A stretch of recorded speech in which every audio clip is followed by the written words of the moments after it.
Hey everyone, just another Q&A that I did with my buddy today with sports. I actually have a script that I've written because I had enough questions and there was large amounts of answers. So there's a page and a half of questions and answers or Q&As that I had. And I always get confused with this in the NHL, but I asked him how many divisions there were, and there's 3 in each conference. Northwest, Central, and Pacific in the West. Northeast, Atlantic, and Southeast in the East Conference. And my buddy's hoping that they do a little change and make it down to 4 just to make it simpler. And he talked about how the games would be a little bit different that way. Oh, and for everyone who hasn't been watching and been looking on Twitter, I've been getting this from my sports guy, Curtis_Murray. So check him out. I'll put him out in the description down below. And I'll probably tag him in it, and I'll probably put an annotation somewhere on the screen here with it. And he gave me some predictions for this year, and I'll talk back in with him in a little bit later and see if their predictions are, well, not necessarily the same, or if they've just changed with standings or whatnot, as I attempt to get this to stand with one hand. So he says, even though Vancouver lost out, they won the President's Trophy, and there's probably going to be a team or two dropping out. In the East Division, the Flyers are going to be surprising people, or surprised that I gotta redo this. In the East, he's surprised that the Flyers aren't higher, but they need a goaltender to be able to do stuff and actually win games. The Lightning, Jets, and the Capitals are all big contenders. In the Southeast Division, it's wide open, I guess, for basically anyone, but Carolina isn't having that great of a season. These are his words. The West is a crapshoot gong show, and 7 points separate the third place from last place. So really it's not a whole lot of play, so one team can lose a bunch and one team can win a bunch, and it can completely change things. Detroit's getting old and may falter, but they're also a fairly experienced team, so they'll probably hold in that way. He says San Jose is falling and they're not mentally tough enough.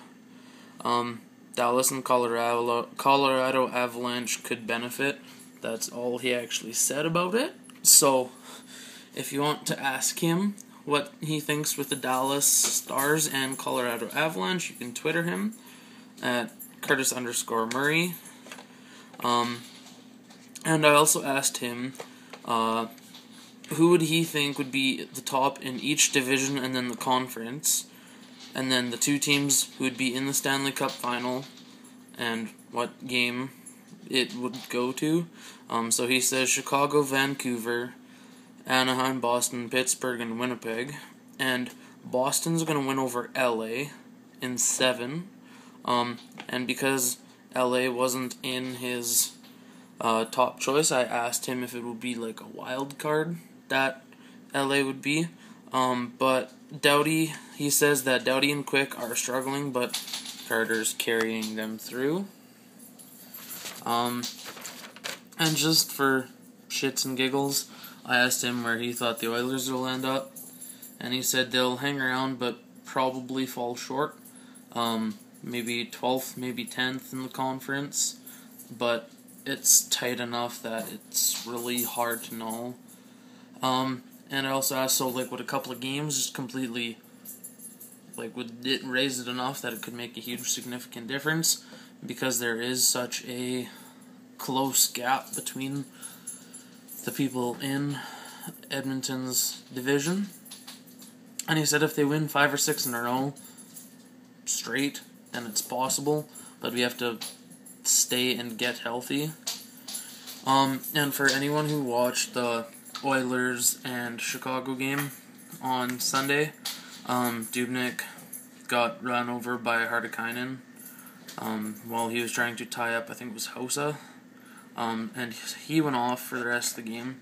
And I asked him how he was doing because I missed the post-game interviews, and he says it's not too serious, and people on Twitter also say that Dubnyk looks like he'll be back for the next game. And I told him that I think Kruger made a very good line choice with the pairings that he had, and Horkoff also created a good environment with him being back after all these injuries. But then before the game, like during the day, or it was the day before, Horkoff called a team meeting for everyone and just kind of sat the whole team down and just talked to them, figured out what was going wrong, and since he was out, he saw a bunch from above, so he brought up some of these issues that he thought that his team could work on, and then he opened the floor, and players, if they had issues or if they saw problems with what was happening during the game, they could open it up and be able to kind of let them so they can be heard. And my buddy Curtis had replied that the Oilers with Horkoff are 5-2-1 this season, and their power play is 15-40. And without them, or without Horkoff, it's 4-9-4, and the power play is 8-60 without him. So, right there, that's just a huge factor that Horkoff is an experienced player and has the skill to be able to perform. And even though I know it's out of season, and I kind of wondered this for a while, I asked him why baseball doesn't use instant replay to fix some of these judgment calls that can create some dispute between the teams.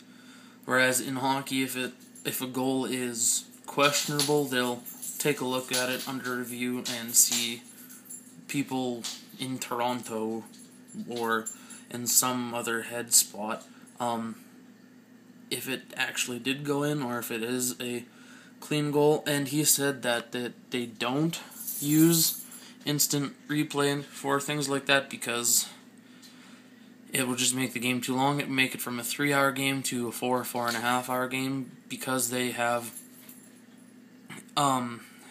the pitcher switch outs, they have the pitcher catcher meetings, and there's just a lot of time lost there, and also between pitches where the pitcher stands there for 5 minutes waiting to throw the ball.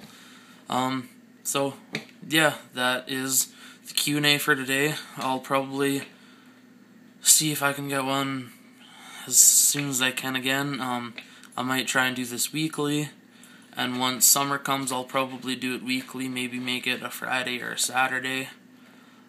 If my buddy Curtis watches this, and I know he probably will, because he wants to make sure all these facts are straight, he can put down here if he'd rather have it weekly, and we can talk about it from there and figure out if a Friday night would be good, kind of do a recap, or do it Saturday and just forget about Sunday, and then have that included in the next week.